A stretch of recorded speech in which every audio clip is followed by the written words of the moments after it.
Hi friends, यदि आपके microwave oven का सर्किट ख़राब हो चुका है तो आज के वर्कशॉप में मैं आपको सिखाऊंगा माइक्रोवेव ओवन को आप डायरेक्ट कैसे चला सकते हो बिना सर्किट के। तो चलिए हम वीडियो को शुरू करते हैं।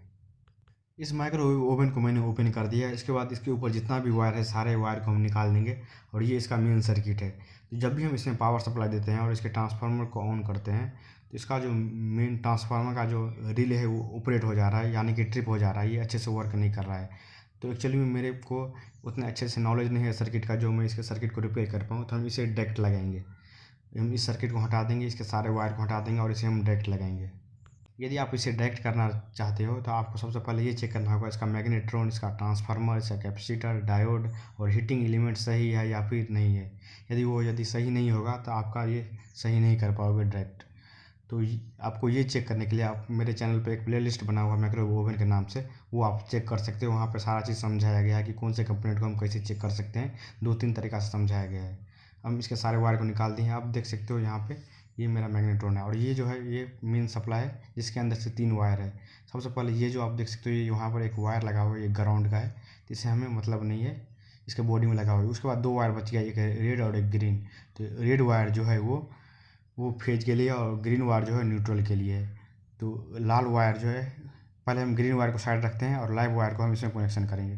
तो ये जो लाइव वायर है वो सबसे पहले फ्यूज में लगा हुआ है। तो हमको पहले चेक कर लेना है मल्टीमीटर के द्वारा कौन सा लाइव वायर है। यहाँ पे एक्चुअली में ये जो वायर है वो ठीक से नहीं, ब्राउन लग रहा है, एक्चुअली में रेड कलर का नहीं दिख रहा था, इसीलिए हम मल्टीमीटर से पहले हम चेक कर लें और पता कर लें कौन सा लाइव वायर है। इसे हमें सबसे पहले स्विच में सप्लाई देना है।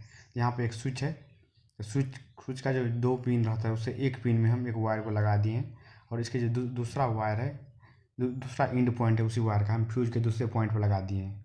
तो सबसे पहले 220 वोल्ट का जो लाइव सप्लाई है उसे हम फ्यूज में लगा दिए और फ्यूज का जो दूसरा एंड है उसे हम स्विच में लगा दिए।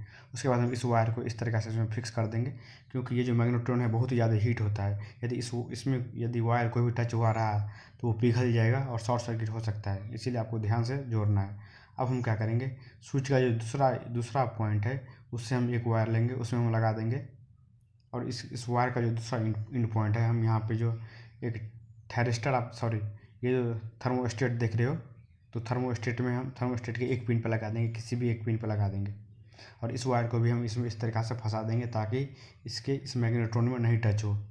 अब इसका जो दूसरा पॉइंट है, इस थर्मोस्टेट का जो दूसरा पॉइंट है, वहाँ से एक वायर लेंगे, वहाँ से हम दो वायर लेना होगा और देख सकते हो ये जो हम वायर लिए हैं इसमें हम इस तरीक़ा से ये बना दिए हैं और यहाँ पे टोटल 3 पॉइंट है। तो सेंटर पॉइंट जो है हम थर्मोस्टेट में लगा देंगे।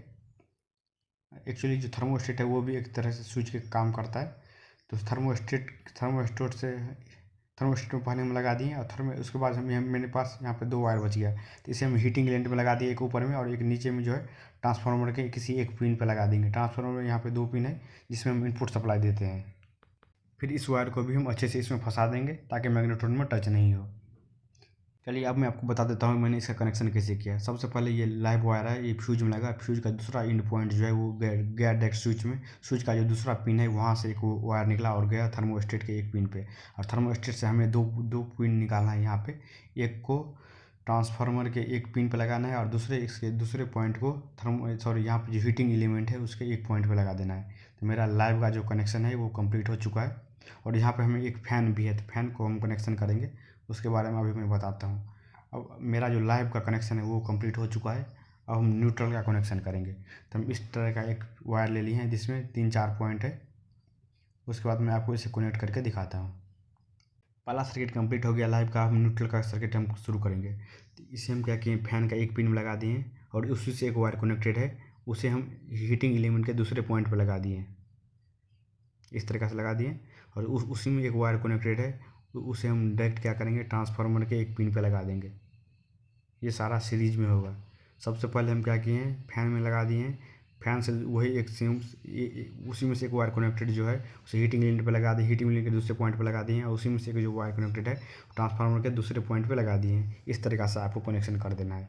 अब फैन में लाइव का सप्लाई जो है वो जाना बाकी है और न्यूट्रल का जो मेन सप्लाई आया है उसे न्यूट्रल से कनेक्ट करना अभी बाकी है। तो हम एक वायर ले लेंगे और इसे फैन के दूसरे एंड पॉइंट पर लगा देंगे, दूसरे एंड पॉइंट पर फैन के लगा दिए और इसे हम लाइव में लगा देंगे। जो लाइव का सप्लाई आया हुआ है उसे हम किसी एक पॉइंट पर लगा देंगे, जो कि अभी मैंने आपको बताया था जहाँ पे खुला हुआ है उस पॉइंट पे लगा देंगे।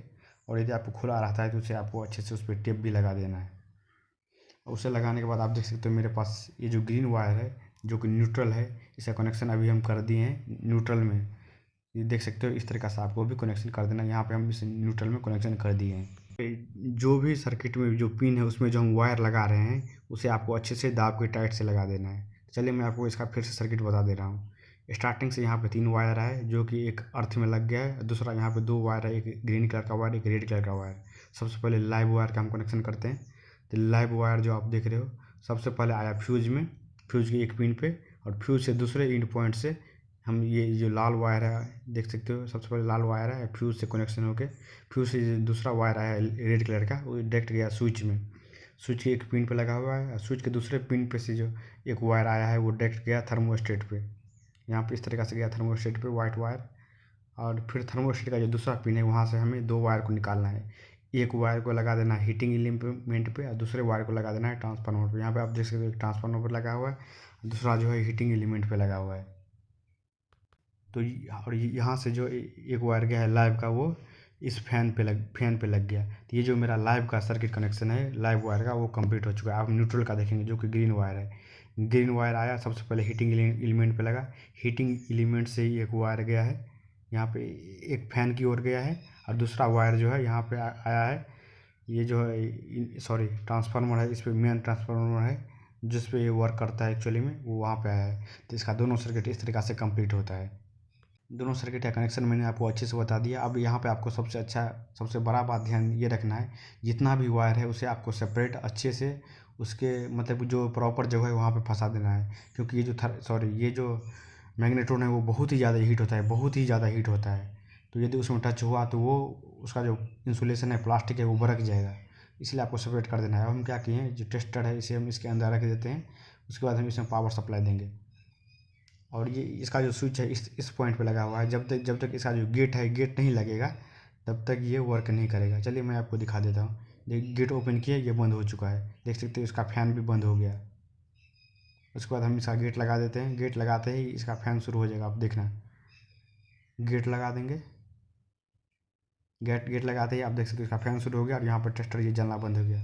और यहाँ पे आपको एक और बात का ध्यान रखना है, ट्रांसफार्मर और कैपेसिटर का जो सर्किट है उसे आपको नहीं छेड़ना है। और यदि मेरा पूरा प्लेलिस्ट देखते हो तो आपको और भी बहुत कुछ अच्छे से समझ में आ जाएगा, तो आप वो वीडियो ज़रूर देखना।